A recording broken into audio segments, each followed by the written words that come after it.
In today's Better Money, we're talking about the steps you need to take if you've been laid off. And we are here at Johnson Brunetti headquarters outside in Wethersfield. And I'm joined by Joel Johnson, the managing partner here. Thanks so much for being with us. Hey, it's great to be here, Kara. So unfortunately, this has happened to a lot of people in the pandemic. And these are 4 steps to take if you're laid off close to your retirement date.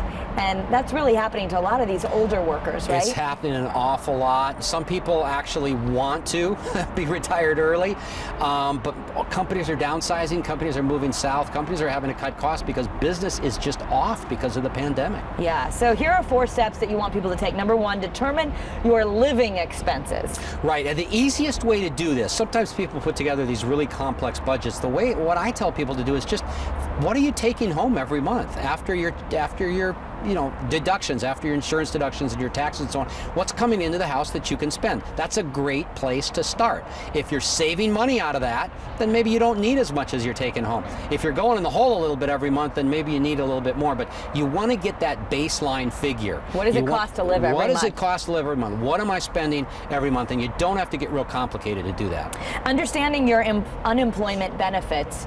Most people would get an unemployment benefit, or if you got severance though, then maybe not. Well, typically, if you get laid off, you're eligible for unemployment. Now, if you get severance, and it's a monthly severance, if you're getting it for a period of time, then you have to wait till the severance stops to get unemployment. If you got a lump sum severance, even if they say, well, we're going to give you 12 months of pay, but we're going to give it to you in a lump sum, then you're eligible for unemployment right away. And people shouldn't feel guilty about taking unemployment. It's an insurance program. They paid into it.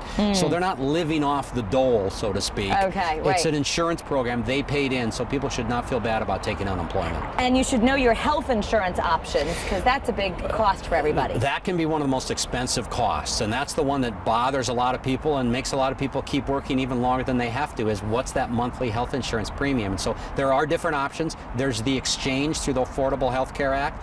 There's COBRA, which is continuing your health benefits through your company. So it's real important to understand that, because that might be one of the biggest expenses. And we do a lot of work with Access Health CT, so it's worth people, if they're no longer working, to look at that portal, give that number a call, see what plans. There might be something very reasonable available because you're no longer employed. Right, and even while you are employed, if you're thinking this might happen to me, just go on there and use the calculator and find out what it would cost you to have a plan. Okay, and number 4, you want to seek a professional opinion. Yeah, and it's important, if you're going to seek help from a fiduciary, for somebody that's legally obligated to do what is in your best interest. So there are a lot of people that are fiduciaries, there are a lot of people that aren't, but for some people it becomes very overwhelming, very emotional, and so it's important to get a second opinion. Okay, and you have a guide that is going to help people a lot, and you can get this for free by going to BetterMoneyTV.com. It's 10-step layoff survival guide. So the 10 steps you need to know to survive your layoff. Right, and it takes one at a time. That way people don't feel overwhelmed. And even if you're not getting laid off, make sure you get a copy of the guide. It's a great resource. All right, I'm sure a lot of people are going to want that. Again, it's yours for free at BetterMoneyTV.com. Thanks so much, Joel. Thank you, Kara. That's Better Money.